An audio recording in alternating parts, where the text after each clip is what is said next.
Hello दोस्तों, मैं Sarla Yadav SY Hindi platform channel पर एक बार फिर से आप सभी का हार्दिक अभिनंदन करती हूं।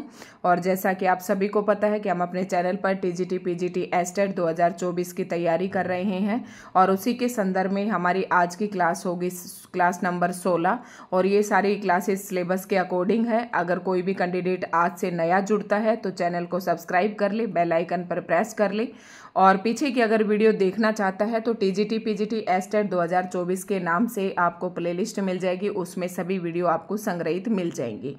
ठीक है, तो शुरुआत करते हैं आज के इस वीडियो लेक्चर की। और आज की इस वीडियो लेक्चर में हम पढ़ेंगे निर्गुण काव्य धारा, यानी कि निर्गुण काव्य धारा को ज्ञानाश्री शाखा भी कहते हैं।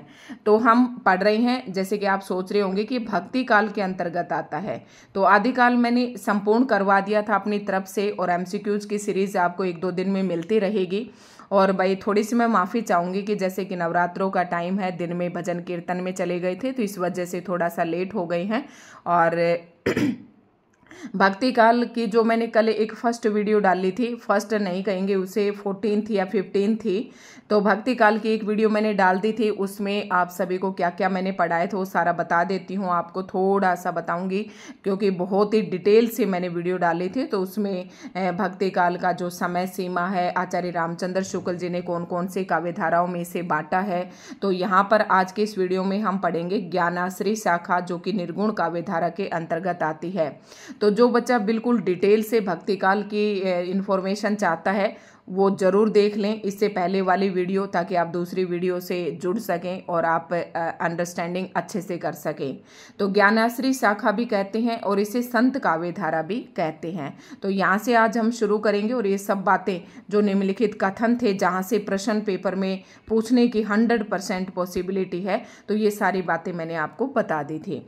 शुरू करते हैं, यानी कि निर्गुण काव्य धारा को फिर से 2 भागों में बांटा, संत काव्य धारा और दूसरी आती है सूफी काव्य धारा। तो सूफी काव्य धारा को नाम दिया गया प्रेमाश्री शाखा, और ये सब मैंने पिछले वीडियो में बहुत अच्छे से बताया था। और संत काव्य धारा को कहते हैं निर्गुण धारा। तो ये आप समझ गए होंगे, निर्गुण का मतलब भी मैंने इससे पहले वाली वीडियो में बताया था, सैगुण का मतलब भी आपको बताया था। तो शुरू करते हैं अविलंब यहाँ से, क्योंकि कल मैंने काफ़ी समय लेकर काफ़ी इम्पोर्टेंट जो तथ्य थे आपको इससे संबंधित बता दिए थे। तो वीडियो को आप लाइक एंड शेयर जरूर करें। निर्गुण काव्य धारा, निर्गुण धारा के तो निर्गुण के अंतर्गत हमारे सारे संत कवि आते हैं। और संत कवियों में जैसे दादू है, हरिदास निरंजनी है, कबीर दास है, रैदास है, इन सभी को हम इसके अंतर्गत पढ़ेंगे, उनके रचनाएं पढ़ेंगे। तो शुरुआत करते हैं आज के इस वीडियो लेक्चर के। तो निर्गुण धारा के ज्ञानाश्री शाखा को विद्वानों ने कई नाम दिए हैं। जैसे कि मैंने आपको बताया, आपसे पेपर में ज्ञानाश्री शाखा के बारे में पूछ सकते हैं, निर्गुण धारा भी प्रयोग कर सकते हैं, ज्ञानाश्री के स्थान पर ये शब्द भी प्रयोग किया जा सकता है, ये शब्द भी प्रयोग किया जा सकता है। तो अलग अलग विद्वानों ने इसको अलग अलग नाम दिए। अब हम देख लेते हैं कि क्या क्या नाम दिए। तो आचार्य रामचंद्र शुक्ल जी ने इसे ज्ञानाश्री शाखा कहा, और रामचंद्र शुक्ल जी के अनुसार ही मैंने आपको बांटकर बताया था कि भक्ति काल को इन्होंने 2 प्रमुख काव्य धाराओं में बांटा, एक तो निर्गुण और दूसरी फिर निर्गुण और फिर सैगुण। तो निर्गुण के अंतर्गत संत काव्य धारा और सूफी काव्य धारा आती हैं। ठीक है, तो ये नाम दिया, ज्ञानाश्री शाखा नाम दिया आचार्य रामचंद्र शुक्ल जी ने। और हजारी प्रसाद द्विवेदी जी ने निर्गुण भक्ति, ध्यान रखना, निर्गुण भक्ति और निर्गुण शाखा नाम दिया था रामचंद्र शुक्ल जी ने, और निर्गुण भक्ति नाम दिया हजारी प्रसाद द्विवेदी जी ने। याद कैसे रखेंगे कि हजारी प्रसाद द्विवेदी जी, यानी कि भक्ति, हम 1000 बार भक्ति करते हैं भगवान के, ऐसे याद रखना। ठीक है, और फिर रामकुमार वर्मा ने क्या नाम दिया, संत काव्य दिया। परशुराम चतुर्वेदी ने भी संत काव्य दिया, और गणपति चंद्र गुप्त ने भी क्या नाम दिया, संत काव्य दिया। ध्यान रखना है, ज्ञान के बारे में बताया, रामचंद्र शुक्ल जी को काफी ज्ञान था, 1000 बार क्या करते हैं, निर्गुण की भक्ति करते हैं। और रामकुमार वर्मा, चतुर्वेदी और गणपति चंद्र गुप्त, इन तीनों ने संत काव्य नाम दिया। तो अब आपके सारी जो शंकाएं थी या मन में जो भ्रम था वो सारा समाप्त हो गया होगा। संत काव्य धारा के प्रथम कवि और प्रस्तोता निम्नलिखित हैं। अब संत काव्य धारा का प्रथम कवि कौन सा विद्वान किस कवि को मानता है? तो आचार्य रामचंद्र शुक्ल जी किसको मानता है? कबीरदास जी को मानते हैं। हजारी प्रसाद द्विवेदी जी भी किसको मानते हैं? किस प्रथम कवि कौन सी काव्य धारा के? संत काव्य धारा के। यानी कि संत काव्य धारा के प्रथम कवि आचार्य रामचंद्र शुक्ल जी और हजारी प्रसाद द्विवेदी जी दोनों कबीरदास को मानते हैं। गणपति चंद्र गुप्त जी किसको मानते हैं प्रथम कवि? तो ये नामदेव को। और रामकुमार वर्मा भी किसको मानते हैं? नामदेव को। और राम स्वरूप चतुर्वेदी किसको मानते हैं? कबीर को। इनको आप एक साथ लिख लें, रामचंद्र शुक्ल, राम स्वरूप चतुर्वेदी और हजारी प्रसाद द्विवेदी, ये तीनों कबीरदास को मानते हैं। और गणपति चंद्र गुप्त और रामकुमार वर्मा ये नामदेव को संत काव्य धारा का प्रथम कवि मानते हैं। अब नामदेव जो कवि थे, इनके बारे में एक प्रश्न जो है एस्टेट के बारे में एस्टेट में पूछा गया था कि इन्होंने 2 भाषाओं में अपनी रचनाएं लिखी, महाराष्ट्र से ये संबंध रखते थे। तो सारा सब कुछ अभी नीचे डिटेल से हम इसके बारे में पढ़ेंगे। तो रामचंद्र शुक्ल ने लिखा है, निर्गुण मार्ग के निर्दिष्ट प्रवर्तक कबीरदास ही थे। यानी कि इसके संत काव्य धारा के प्रवर्तक आचार्य रामचंद्र शुक्ल जी ने किसको माना है? कबीरदास को माना है। हिंदी में भक्ति साहित्य की परंपरा का प्रवर्तक नामदेव ने किया। मतलब ऐसा माना जाता है कि हिंदी साहित्य के अंतर्गत जो भक्ति का प्रादुर्भाव है ना, या भक्ति का प्रवर्तन किसको माना जाता है, मतलब शुरुआत में कौन लेकर आया था, तो ये नामदेव को माना जाता है। ध्यान से याद रखना है ये चीजें। महाराष्ट्र के संत परंपरा के आदि कवि मुकुंद राज को माना जाता है।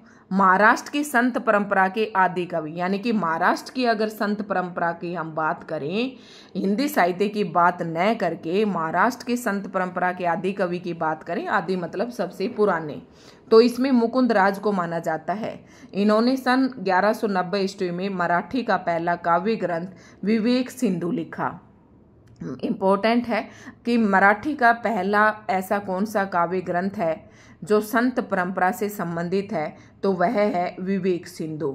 और ये विवेक किसने लिखा था? कवि मुकुंद राज ने। ठीक है। महाराष्ट्र में महानुभाव और बारकरी नामक 2 संप्रदाय प्रचलित थे। देखो, जब आप संत काव्य धारा पढ़ेंगे तो महाराष्ट्र का जिक्र तो आएगा ही आएगा।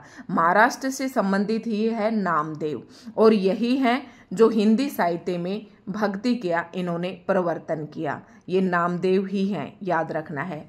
अब महाराष्ट्र की बात कर रहे हैं। महाराष्ट्र का जो सबसे आदि कवि था तो वो कवि मुकुंद राज थे, जो संत परंपरा के कवि थे। और मराठी का इन्होंने पहला काव्य ग्रंथ लिखा विवेक सिंधु। और महाराष्ट्र में 2 प्रकार के संप्रदाय प्रचलित थे, एक तो महानुभाव और बारकरी। ठीक है। महानुभाव संप्रदाय के प्रवर्तक चक्रधर और बारकरी संप्रदाय के मूल प्रवर्तक संत पुंडलीक माने जाते हैं। देखो, वैसे ये प्रश्न एस्टेट में तो आज तक पूछा नहीं गया है। ये जो मैं यहाँ पर ये 2 पॉइंट आपको पढ़ा रही हूँ, तीसरे को भी आप शामिल कर सकते हैं। लेकिन देखो, अब हर बार एस्टेट होता है तो क्या पता कौन से प्रश्न का नंबर कब आ जाए। याद रखना कि महाराष्ट्र में 2 संप्रदाय थे, महानुभाव और बारकरी। और महानुभाव जो संप्रदाय थे, इसके प्रवर्तक चक्रधर थे।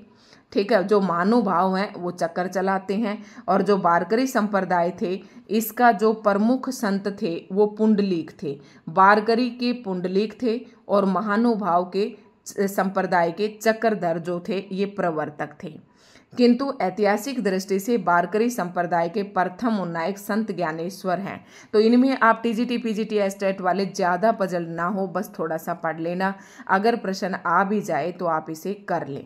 अब ध्यान से सुनना, नामदेव का नाम काफ़ी चर्चित है और पीजीटी में नामदेव को लेकर एक प्रश्न पूछा गया था, इसीलिए मैंने आपको ये महाराष्ट्र वाला जो कंटेंट है ये आपको यहाँ पर बताया है। महाराष्ट्र के संत नामदेव का संक्षिप्त परिचय अब देख लेते हैं। ये संप्रदाय कौन सा था? बारकरी संप्रदाय। अभी हमने 2 संप्रदाय पढ़े, एक तो महानुभाव संप्रदाय और एक बारकरी संप्रदाय। तो जो नामदेव थे ये बारकरी संप्रदाय के थे। बारकरी संप्रदाय के कौन थे? नामदेव थे। इनका जन्म और मृत्यु आप ध्यान रखें तो रख सकते हैं। जाति से ये दर्जी थे और इनके गुरु का नाम विसोवा खेचर थे। ये पूछा नहीं जाता है लेकिन फिर भी पढ़ लेना।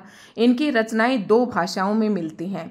मैंने कहा था ना आपको, नामदेव जो शुरू में ये मराठी में लिखते थे और बाद में इन्होंने हिंदी में भी लिखा। तो मराठी में जो इनकी रचना है वो अभंग है, और जो हिंदी में इनकी रचना है वो गुरु ग्रंथ साहिब में है।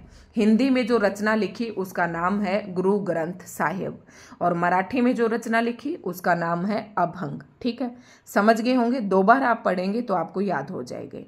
अब ये पूछा गया था पीजीटी एस्टेट में। आप जब प्रीवियस ईयर के क्वेश्चंस उठाकर देखेंगे तो आप ये कह रहे थे कि मैम प्रीवियस ईयर क्वेश्चंस करवाइए, तो ये मैं करवाऊंगी, लेकिन उससे पहले मैं थोड़ा सिलेबस तो पढ़ाऊँ आप लोगों को, उसके बाद करवाऊंगी। और वैसे मैं जो भी वीडियो डालती हूँ, जहाँ पर भी जो प्रश्न आता है मैं वहाँ पर बताती हूँ कि ये प्रश्न उस एस्टेट में पूछा गया था। तो नामदेव की हिंदी रचनाओं की भाषा, हिंदी रचनाओं की भाषा, एक तो सैगुण, यानी कि अब आपसे पूछ सकते हैं कि क्या संत काव्य धारा के ऐसे कौन से कवि थे जो सैगुण में भी पदों की रचना की और निर्गुण पदों में भी रचना की। तो ऐसे कवि का नाम, ये प्रश्न पूछा गया था जिसने सगुण और निर्गुण दोनों पदों में रचना की, तो ऐसे कवि का नाम था नामदेव। जो सैगुण भक्ति के पदों की इन्होंने रचना की, उनकी भाषा ब्रज थी, ध्यान रखना है। और क्योंकि इसको कैसे ध्यान रखेंगे, सैगुण में कृष्ण काव्य आता है, और कृष्ण जी जो थे ये सैगुण थे। आपको पता है, मैंने बताया था इनका रंग रूप आकार हमें सब पता है कि ये पीताम्बर धारण करते थे, हाथ में चक्र, सिर पर मोर पंख लगाते, मुकुट धारण करते थे। तो ये सैगुण थे, और कृष्ण जी का संबंध ब्रज से है, तो ये आपको ध्यान रह जाएगी। उसके बाद जो निर्गुण पदों की भाषा थी वो नाथ पंथियों द्वारा ग्रहित खड़ी बोली या सदुकड़ी भाषा में थी। यानी कि आप जब निर्गुण की बात करेंगे तो इसको ऐसे याद रखना है कि निर्गुण के कबीर थे और कबीर संत परंपरा में थे। तो जो नामदेव थे ये निर्गुण में जो इन्होंने लिखी वो सदुकड़ी भाषा में लिखी, क्योंकि कबीर की भाषा को भी सदुकड़ी भाषा कहा जाता है। तो ऐसे याद रख लेना, थोड़ा सा आपको इससे ध्यान रह जाएगा। और जब मैंने नाथ पंथ पढ़ाया था तब ये भी बताया था कि नाथ पंथों की जो प्रवृत्तियां थी वो मैंने बताते वक्त ये बताया था, समझाते वक्त ये बताया था कि भक्ति काल के अंतर नाथ पंथियों का भक्ति काल में काफ़ी योगदान है। नाथ पंथियों की काफ़ी बातों को भक्ति काल के अंतर्गत माना गया है। और प्रमुख संत कवियों का संक्षिप्त जीवन व्रत दिया गया है। अब आपसे जीवन व्रत तो नहीं पूछेंगे, लेकिन हाँ गुरु का नाम जरूर पूछते हैं टीजीटी पीजीटी एस्टेट में। तो आपको सबसे पहला ये जन्म के हिसाब से यहाँ पर दिए गए हैं, आप इन्हें सीक्वेंस से लगा सकते हैं। और जो महत्वपूर्ण है वही, वैसे तो काफ़ी सारे संत दे रखे हैं लेकिन जहाँ से प्रश्न पूछा जाता है तो उनमें इम्पोर्टेंट है रैदास, कबीरदास और हरिदास निरंजनी। जो जम्बनाथ है इसे आप थोड़ा सा अपने नॉलेज के लिए पढ़ लें, ठीक है। इनके गुरु ये बाबा गोरखनाथ के गुरु थे। तो शुरू से पढ़ते हैं। रैदास जो थे इनका जन्म, सबसे पहले देखो संत जितने भी कवि थे इनको कर्म से लगाना बहुत, जो प्रश्न पूछा जाता है वो कर्म से लगाने में पूछा जाता है। यूजीसी नेट भी पहले प्रश्न पूछती थी कि इन कवियों को कर्म से लगाएं। तो सबसे पहले आ जाएगा रैदास, फिर आ जाएगा कबीरदास, और उसके बाद आ जाएगा हरिदास निरंजनी। फिर आगे और भी हैं, वो नेक्स्ट पृष्ठ पे हम पढ़ेंगे। तो रैदास के गुरु का नाम भी रामानंद था और कबीरदास के गुरु का नाम भी रामानंद था, और दोनों का संबंध काशी से था, और दोनों की मृत्यु 1518 में हुई, और बस जन्म जो था उसमें 10 साल का अंतर था। रैदास 10 साल पहले यानी कि 88 में हुए और कबीरदास 98 में हुए। दोनों का संबंध काशी से है, दोनों के गुरु रामानंद थे। और जो ये रैदास थे ये जाति से चमार थे, और जो कबीरदास थे ये जुलाहा जाति से माने जाते हैं। और जुलाहा जाति से क्यों माने जाते हैं? क्योंकि कबीरदास का जो पालन पोषण था वो नीरू और नीमा नामक दंपति ने मिलकर किया था, और ये जाति से जुलाही थे, इसलिए इनको जुलाहा जाति का माना जाता है। हरिदास निरंजनी का जो जन्म स्थल है वो डीडवाण है, और ये गुरु का नाम प्रागदास। इसे पूछा नहीं जाता है, बस इस ना आपको क्रम से इन्हें जरूर लगा लेना है, ठीक है। तो नेक्स्ट प्रश्न की तरफ बढ़ते हैं। कुछ संत और भी हैं, तो गुरु नानक का नाम आता है अगला। तो इनमें इम्पोर्टेंट बता रही हूँ, 3 मैंने पीछे बता दिया, चौथा गुरु नानक, फिर लाल दास भी आप कर सकते हैं, फिर दादू दयाल, मलूक दास और सुंदर दास। ये 7-8 संत कवि हैं जिनकी रचनाएं टीजीटी पीजीटी एस्टेट में और जिनसे संबंधित प्रश्न टीजीटी पीजीटी एस्टेट में पूछे जाते हैं। बाकी जो ये बाबा लाल बच गए और जो सिंगा बच गए और पीछे जमनाथ, अगर इन्हें आप अपने नोट्स में स्थान दें तो दे सकते हैं। गुरु नानक, इनका जन्म 1469 ईस्वी में तलवंडी नामक स्थान पर हुआ था, आपने पढ़ा होगा। जन्म स्थान ननकाना था और इनकी जाति खत्री थी और इनके पिता का नाम कालू राम और माता का नाम तृप्ता। जब मैं प्राइमरी स्कूल में पढ़ती थी तब गुरु नानक जी के ऊपर एक चैप्टर था हमारे, और तब से मुझे इसके माता पिता का नाम, इनका जन्म, ये मुझे ध्यान रहता है। ठीक है। और अगला कवि आता है लाल दास। ये मैं सारे इसलिए बता रही हूँ क्योंकि एक बार ना ऐसे एस्टेट में एक प्रश्न पूछा गया था कि कौन सा कवि रीति काल का है और कौन सा कवि भक्ति काल का, इनमें से कौन सा कवि भक्ति काल का नहीं है, या इनमें से कौन सा कवि रीति काल का है। इस प्रकार से एक प्रश्न पूछा था, इसलिए मैंने आप सभी को ये सारे नाम दिखा दिए हैं ताकि नाम आपके जाने पहचाने हो और आपका प्रश्न गलत ना हो। ज़्यादा जन्म मृत्यु के चक्कर में आप ज़्यादा मत पढ़ना, इतने सन याद नहीं रहते हैं। बस आपको ये याद रखना है, पहले तो क्रम से लगा लें। आप नोट्स कैसे बनाएंगे, पहले आप लिखेंगे संत कवि, ठीक है, उसके बाद लिखेंगे इनकी जन्म और मृत्यु, ठीक है, और जन्म और मृत्यु के अनुसार ही आप क्रम से लिखें इन्हें, तो जन्म मृत्यु आपको लिखने की जरूरत नहीं होगी। फिर आप लिखिए रचनाएं और फिर लिख लें आप इनके गुरु का नाम, ठीक है। बस इस तरीके से बना ले तो आपके नोट्स एक ही जगह पर बन जाएंगे। फिर अगला एक बॉक्स और बना लें, इनसे संबंधित जो महत्वपूर्ण बातें हैं वो इधर लिखते जाएं। तो इस प्रकार से आपको नोट्स बनाने हैं। तो देखते हैं, यहाँ पर सिर्फ इनका संक्षिप्त जीवन परिचय दिया गया है, जन्म मृत्यु माता पिता, तो ये आप यहाँ से देख लें, ज़्यादा प्रश्न पूछे नहीं जाते हैं, ठीक है। बस पहले यहाँ से आप संत परंपरा के कवि हैं उनके नाम देख लें। यहाँ पर कंटेंट मैंने सारा इसलिए दिखा दिया कि हो सक देखो कई स्टूडेंट ऐसे होते हैं जिनको भ्रम होता है कि हमें तो कुछ भी नहीं छोड़ना, लेकिन ये बात ज़रूरी भी है कि आपको ये भी पता होना चाहिए कि हमें क्या पढ़ना है, क्योंकि किताबों में तो अनाप शनाप दिया हुआ होता है, तो आपको ये पता होना चाहिए कि हमें क्या पढ़ना है। तो डॉक्टर बच्चन सिंह ने क्या, अभी मैंने बताई, आप ऐसे बना के बॉक्स बना कर छोड़ दें, सभी संत कवियों के नाम लिखें, जन्म लिख लें, फिर यहाँ पर आगे मैं इनकी रचनाएं बताऊंगी तो यहाँ रचनाएं लिख लें, फिर इन रचनाओं से संबंधित जो कुछ भी तथ्य दिए जाएंगे वो आप यहाँ पर लिख लें, ठीक है। तो डॉक्टर बच्चन सिंह ने लिखा है, हिंदी भक्ति काव्य का प्रथम क्रांतिकारी पुरस्कर्ता कबीर है। तो सभी ने ना ज़्यादातर लगभग कबीर दास को ही माना है। मुसलमानों के अनुसार कबीर के गुरु का नाम सूफी फकीर इम्पोर्टेंट है, ये प्रश्न पेपर में पूछा जाता है। देखो पहले आप कहेंगे कि मैम थोड़ी देर पहले तो आपने कबीर के गुरु का नाम ये बताया था, रामानंद बताया था, और अब आप बता रहे हैं कि इनके गुरु का नाम फकीर था। तो ये तो आमतौर पर इनके गुरु का नाम माना जाता है, रामानंद माना जाता है, और रामानंद ये आपको पेपर में करना है। प्रश्न में फ़र्क क्या है कि मुसलमानों के अनुसार पूछ लिया, मुस्लिम लोगों का ये कहना है कि कबीर के गुरु का नाम रामानंद नहीं था, सूफी फकीर शेख तकी था। तो ये दोनों आपको पता होना चाहिए। ये सिकंदर लोदी के पीर गुरु थे, सिकंदर लोदी के समकालीन थे, ठीक है। कबीर की वाणी का संग्रह, अब आपको पता है कि कबीर दास जी की जैसे रचनाएं बीजक है, आप ये कई सारे साखी शब्द रामायणी पढ़ेंगे, लेकिन आपको पता है कि कबीर दास जी तो निरक्षर थे, उन्होंने खुद स्वीकार किया है कि मसी कागज छुआ नहीं, कलम हाथ गई नहीं, तो कबीर दास जी कैसे लिख सकते थे। तो कबीर दास जी की जो वाणी थी उनका संग्रह किसने किया, धर्मदास ने किया, और इनकी रचना का नाम था बीजक। अब आपसे प्रश्न, वेरी मोस्ट इंपॉर्टेंट प्रश्न है कि कबीर दास की वाणियों का संग्रह बीजक नाम से किसने किया, तो उनके शिष्य धर्मदास ने किया। कब किया, 1464 ईस्वी में किया। बीजक में फिर कितने भाग हैं, 3 भाग हैं, रामायणी, शबद और साखी, ठीक है, ये याद रखनी है, इंपॉर्टेंट पॉइंट था ये। अब सारी बातें इंपॉर्टेंट आएंगी। उसके बाद कबीर की रचनाओं में प्रयुक्त छंद एवं भाषा, अब कबीर की कुछ रमैणी है रचनाएं, कुछ शब्द हैं और कुछ साखी हैं जो कबीरदास के द्वारा गाए गए। ठीक है, क्योंकि कबीरदास जी ने जो ज्ञान लिया वो सत्संग से लिया और वो केवल पद गाते थे, वो लिखते नहीं थे। ठीक है, तो रमैणी का अर्थ है रामायण और शब्द का अर्थ है शब्द और साखी का अर्थ है साक्षी।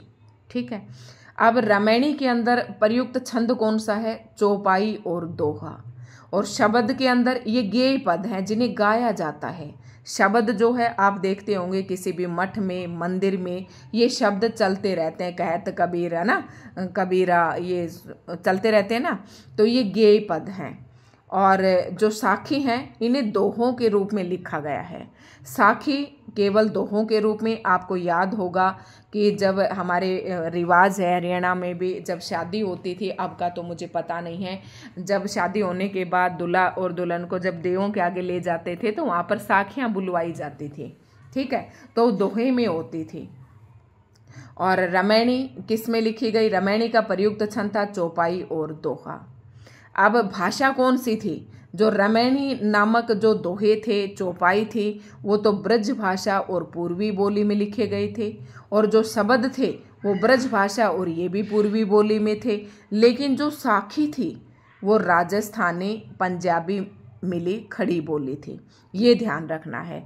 बाकी ये दोनों तो सेम थे, ब्रज भाषा और पूर्वी बोली में, लेकिन जो साखी और जो दोहा छंद में लिखे गए थे वो राजस्थानी भाषा प्लस पंजाबी की मिली जुली खड़ी बोली, ये याद रखना है।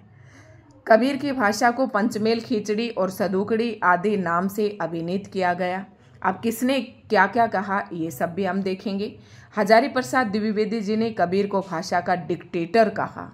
ठीक है, आचार्य रामचंद्र शुक्ल के अनुसार कबीर की वचनावली की सबसे प्राचीन प्रति सन 1512 ईस्वी में लिखी गई।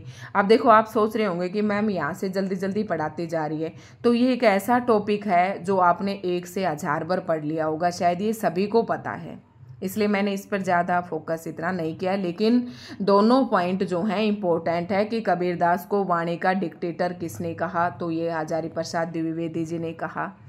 ठीक है, और अब देखो, कबीर की भाषा के संबंध में विद्वानों ने निम्नलिखित मत प्रस्तुत किए। अब पंचमेल खिचड़ी किसने कहा? श्याम सुंदर दास ने। यहाँ पर आया था पंचमेल खिचड़ी, तो पंचमेल खिचड़ी किसने कहा कबीर की भाषा को? तो श्याम सुंदर दास ने कहा।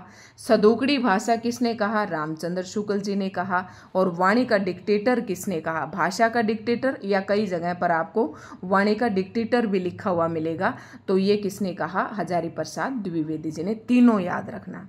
ठीक है, अब आगे आता है इंपॉर्टेंट बातें। कबीर की वाणियों का सबसे पुराना नमूना गुरु ग्रंथ साहिब में मिलता है।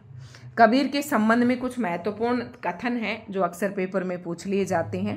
तो इसमें कोई संदेह नहीं कि कबीर ने ठीक मौके पर जनता के उस बड़े भाग को संभाला जो नाथ पंथियों के प्रभाव से, प्रेम भाव और भक्ति रस से शून्य शुष्क पड़ता जा रहा था।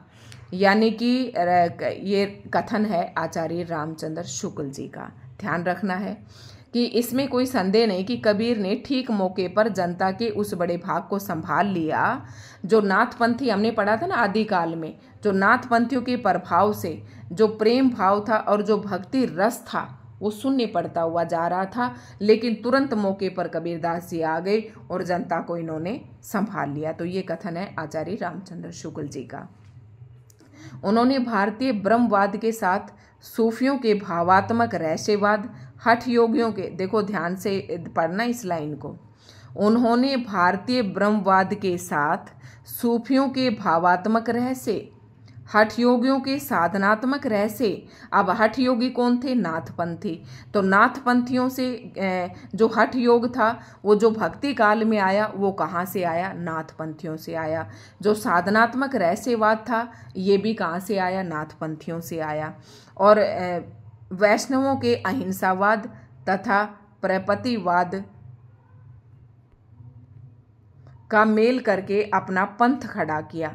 ये बात भी किसने किया कि रामचंद्र जो कबीरदास जी थे, इन्होंने क्या किया कि किसी से तो रहस्यवाद लिया, किसी से सहज साधना लिया, किसी से हठ योग लिया और फिर इन्होंने अपना एक अलग ही रास्ता खड़ा किया।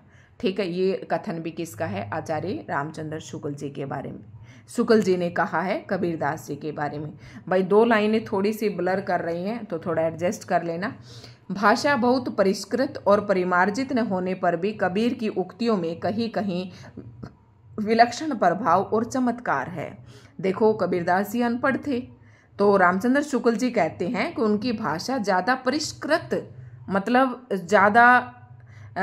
मतलब ज़्यादा शुद्ध तो नहीं है और ना ही परिमार्जित है, लेकिन फिर भी कबीरदास के जो उक्तियां हैं, जो कथन है, उनमें कहीं कहीं विलक्षण मतलब एक बहुत ही अलग प्रतिभा जो सभी में नहीं होती, विलक्षण प्रभाव और चमत्कार है। प्रतिभा उनमें बड़ी प्रखर थी, इसमें संदेह नहीं है। ये मानते हैं इस बात को आचार्य रामचंद्र शुक्ल जी। तो ये भी रामचंद्र शुक्ल जी ने लिखा।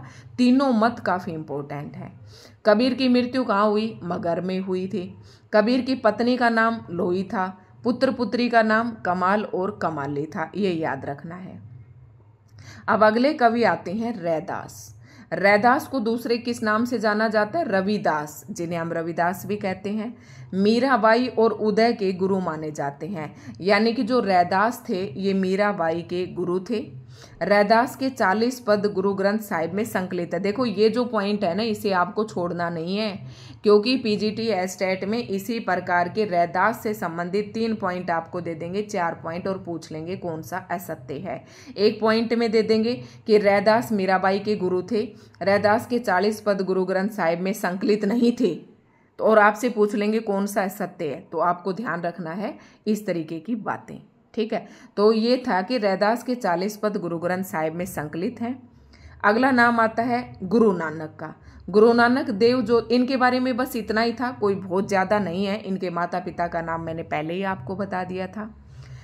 गुरु नानक देव जो थे, ये आपने पढ़े होंगे, इनका संबंध सिख से है। सिख संप्रदाय के मूल प्रवर्तक एवं आदि गुरु थे। गुरु नानक देव की पत्नी का नाम सुलक्षणी तथा उनके 2 पुत्र थे, श्रीचंद और लक्ष्मी चंद। इनके 2 पुत्र थे। ये ज़्यादा आपको इतना बस थोड़ा सा पढ़ लेना है। अब इम्पोर्टेंट आता है कि गुरु नानक की प्रमुख रचनाएं, और पेपर में यूजीसी नेट तक, टीजीटी पीजीटी एस्टेट तक इनकी रचनाएं पूछी जाती है। जपू जी, आसदी बार, रही रास और सोहिला, 4 रचनाएं हैं, याद रखना है। मैंने चारों रट रखी थी, कोई ट्रिक इनकी नहीं है। गुरु नानक जपते हैं आसदी बार मतलब 80 बार, किसको? रही रास और सोहिला को। ये ट्रिक आप बना सकते हैं। जपू जी, आसदी बार, रही रास और सोहिला, ये गुरु ग्रंथ साहिब में संकलित हैं, ठीक है। ये इनकी प्रमुख रचनाएं हैं, चारों इंपॉर्टेंट है। अब जपू जी में क्या है? जपू जी नानक दर्शन का सार तत्व है, और नसीहतनामा नानक देव की प्रमुख रचना है। एक और भी रचना दे रखी है, नसीहतनामा, ये किसकी रचना है? ये भी नानक की है। तो 4 यहाँ पर थी नानक की, और एक ये भी है नसीहतनामा। अब क्या प्रमुख बात आती है? अब ये मैं आपको नहीं बताऊंगी। प्रमुख संत कवियों के प्रसिद्ध स्थल निम्नलिखित हैं, तो यहाँ पर दे रखा है, आप यहाँ से देख सकते हैं। मगर का संबंध आपको पता है, कबीरदास की मृत्यु हुई थी। सांगानेर का संबंध मृत्यु स्थल है किसका? सुंदरदास का। अगर आप ये अपनी नॉलेज के लिए पढ़ना चाहें तो आप इसे पढ़ सकते हैं। अब ये और पढ़ लेते हैं थोड़ा सा। ये मैंने कंटेंट दे दिया आपको सारा, बाकी यहाँ से प्रश्न पूछा नहीं जाता है। संत कवियों द्वारा प्रवर्तित संप्रदाय, मुख्य केंद्र और उनके प्रमुख शिष्य, ये इंपॉर्टेंट है, इसे आप पढ़ लेना। तो कबीर पंथ जो थे, इन्होंने संप्रदाय कौन सा था? कबीर पंथ। इसका कबीर पंथ, देखो भक्ति काल के अंदर ना बहुत सारे संप्रदाय मिलेंगे आपको, रामानुजाचार्य, राधा वल्लभ संप्रदाय, इस तरीके से ना आपको बहुत सारे, निरंजनी संप्रदाय, हरिदास निरंजनी, इस प्रकार से आपको ना काफ़ी सारे जो संप्रदाय हैं वो देखने को मिलेंगे। तो कबीर पंथ नामक जो संप्रदाय था, इसके प्रवर्तक कबीर थे, और इसका केंद्र क्या था? काशी था, और इनके प्रमुख शिष्य कौन थे? धर्मदास थे। ऐसे याद करना है। दूसरा संप्रदाय कौन सा था? सिख संप्रदाय, और सिख संप्रदाय के प्रवर्तक आपको पता है गुरु नानक ही थे, और इनका प्रमुख केंद्र पंजाब से संबंधित था। सिखों का तो पंजाब से ही संबंधित है। उसके बाद आप यहाँ पर आ जाइए निरंजनी संप्रदाय। तो ये प्रश्न पेपर में पूछा जाता है कि जो निरंजनी संप्रदाय था इसके प्रवर्तक कौन थे, तो हरिदास निरंजनी थे, और इसका प्रमुख केंद्र डीडवाना था, ये मैंने आपको पहले भी बताया है, और इनके प्रमुख शिष्य नारायण दास और रूपदास थे। शिष्य आप देखें तो एक बार देख लें। उसके बाद दादू आता है, दादू पंथ। दादू पंथ नामक संप्रदाय के प्रवर्तक दादू दयाल थे। इनके नाम से ही पता चल रहा है दादू दयाल का संबंध राजस्थान से है, और इनके प्रमुख शिष्य थे रज्जब, सुंदरदास और प्रागदास। ठीक है, उसके बाद आप ये और देख लें, ये खास इंपॉर्टेंट नहीं है, जो महत्वपूर्ण है वो मैं आपको बताते जा रही हूँ। ठीक है, उसके बाद आते हैं दादू दयाल के संप्रदाय को और क्या कहा जाता है, ब्रह्म संप्रदाय भी कहा जाता है। आप नोट्स बना लेना ऐसे करके और वहाँ पर ये सारी बातें लिख लेना। एक बार आप वीडियो देखेंगे, एक बार आप लिखेंगे, तीसरी बार आपको सारी बातें याद हो जाएंगी। तो जो दादू संप्रदाय था इसको ब्रह्म संप्रदाय या पर ब्रह्म संप्रदाय भी माना जाता है। जो निरंजनी संप्रदाय था ये उड़ीसा में प्रचलित था। तो ये कोई प्रश्न खास नहीं है। अब यहाँ पर हम आते हैं, कबीर दास के उत्तराधिकारी कमाल व धर्मदास थे। आपने पढ़ा होगा कि कबीर दास के जो प्रमुख शिष्य थे जिसने बीजक का संग्रह किया वो धर्मदास थे। ठीक है, प्रमुख संत कवियों द्वारा रचित ग्रंथ। अब कबीर दास की हमने पढ़ ली, नानक की हमने पढ़ ली और रैदास की हमने पढ़ ली, जिसमें 40 उनके ग्रंथ थे, 40 जो पद थे वो संग्रहित थे। अब कुछ प्रमुख और संत कवि हैं जो आपके पेपर में पूछे जाते हैं, तो वो कौन कौन से हैं। हरिदास निरंजनी इंपॉर्टेंट है भाई, याद कर लेना। इसको मैंने कैसे याद किया था कि ना, इनके एक तो हर रचना के पीछे ग्रंथ लगा हुआ है। कैसे याद किए थे देखो बताती हूँ। अष्टपदी जोग ग्रंथ, ब्रह्म स्तुति, हंस प्रबोध ग्रंथ, निरपख मूल ग्रंथ, पूजा योग ग्रंथ, समाधि जोग ग्रंथ, संग्राम जोग ग्रंथ, भाषा सरल ब्रज भाषा। यानी कि हरिदास निरंजनी ने जितने भी ग्रंथ लिखे वो ब्रज भाषा में लिखे। अब 3 तो इनके जोग ग्रंथ हैं, कौन कौन से, पूजा जोग ग्रंथ, समाधि जोग ग्रंथ और संग्राम जोग ग्रंथ। 3 जोग ग्रंथ हैं और 4 रचनाएं ऐसी हैं जो अष्टपदी, एक चौथा और ले सकते हो, अष्टपदी जोग ग्रंथ। 4 जोग ग्रंथ हो गए, फिर ब्रह्म स्तुति, हंस प्रबोध और निरपख मूल ग्रंथ। ठीक है, इस प्रकार से आप ट्रिक बना लें। सिंगावाला का मैंने ना कभी पढ़ा और ना ही मैंने कभी पढ़ाया। उसके बाद आते हैं दादू दयाल। दादू दयाल हरडेवानी, हरडेवानी, अंगवधु और काया बोली, तो इनके 2 ही प्रमुख हैं। दादू दयाल की कौन कौन सी 2 रचनाएं, हरडेवानी और अंगवधु, और इनकी भाषा क्या है, राजस्थानी खड़ी बोली मिश्रित ब्रज है। उसके बाद इंपॉर्टेंट नाम आता है मलुकदास का, और मलुकदास की जो प्रमुख रचना है वो पूछी जाती है, एक तो ज्ञान बोध, भक्त वच्छावली और 12 खड़ी। ठीक है, और इसको आप कैसे याद करेंगे मैं आपको बताती हूँ। रतन खान, ये कोई खास इंपॉर्टेंट नहीं। ज्ञान बोध, ज्ञान परोछी, ठीक है, ये अवधी भाषा में है। ज्ञान बोध, भक्त वच्छावली, भक्ति विवेक, 12 खड़ी, राम अवतार लीला, अब सारी लीला है, राम अवतार लीला, ब्रज लीला, ध्रुव चरित लीला, और फिर सुख सागर। थोड़ा सा ध्यान रख लेना काफ़ी, बस ये ज़्यादातर तो इनकी ज्ञान प्रबोध पूछी आती है। उसके बाद आ जाते हैं सुंदरदास पर। इनका ज्ञान समुद्र, इनकी कोई ट्रिक नहीं बनेगी, आपको याद करनी पड़ेगी। ज्ञान समुद्र और सुंदर विलास इनकी 2 ही रचनाएं थी और ये काफ़ी पढ़े लिखे थे। ठीक है, और ब्रज भाषा ही है इनकी। रज्जब की जो रचना है वो सबंगी है। और अब अगला गुरुदेव संत कवियों में जो प्रमुख आता है वो गुरु अर्जुन सिंह का है, और सुखमणि, 52 अखरी, 12 मासा, 3 रचनाएं, तीनों ब्रज भाषा के अंतर्गत हैं। कौन कौन सी, सुखमणि, 52 अखरी, मतलब जो सुखमणि लड़की है जो अर्जुन सिंह की बेटी है वो 52 अक्षर लिखती रहती है 12 मास। ठीक है, तो निपट निरंजन कौन है, शांत सरसी, ये कोई अक्षर इतने ज़्यादा इम्पोर्टेंट नहीं है। फिर एक अक्षर अनन्य है, थोड़ा सा बस मैंने बताया ना कि ये फालतू के हैं, लेकिन आप फिर भी इन्हें देख लेना। अक्षर अनन्य का राजयोग, विज्ञान योग, ध्यान योग, सिद्धांत बोध, विवेक दीपिका, ब्रह्म ज्ञान, बस ये याद रखना, योग योग, अक्षर योग योग। ठीक है, दादू दयाल की अब इम्पोर्टेंट दादू दयाल से संबंधित आता है, जो मैंने दादू दयाल की यहाँ पर आपको 2 रचनाएं बताई थी, हरडे वाणी और अंगवधु। तो हरडे वाणी नाम से किसने संकलन किया और अंगवधु नाम से किसने संकलन किया, ये दोनों इंपॉर्टेंट है ये बातें। तो दादू दयाल की वाणियों का सर्वप्रथम संपादन उनके 2 शिष्य संत दास और जगन्नाथ ने किया। ध्यान रखना, दादू दयाल की वाणियों का सर्वप्रथम संकलन किसने किया, उनके 2 शिष्य थे जिन्होंने हरडे वाणी नाम से इनकी वाणियों, बानी का मतलब वाणी, इनकी वाणियों का संकलन किया।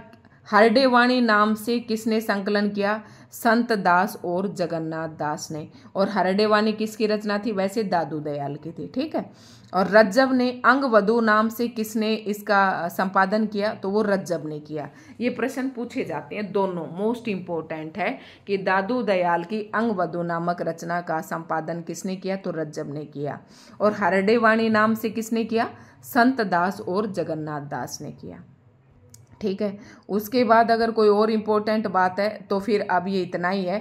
जो इन कवियों की महत्वपूर्ण पंक्तियां हैं वो मैं किसी अगले उसमें करवाऊंगी, अगली क्लास में, ठीक है। तो दोस्तों आज की वीडियो आपको कैसी लगी कमेंट करके ज़रूर बताएं।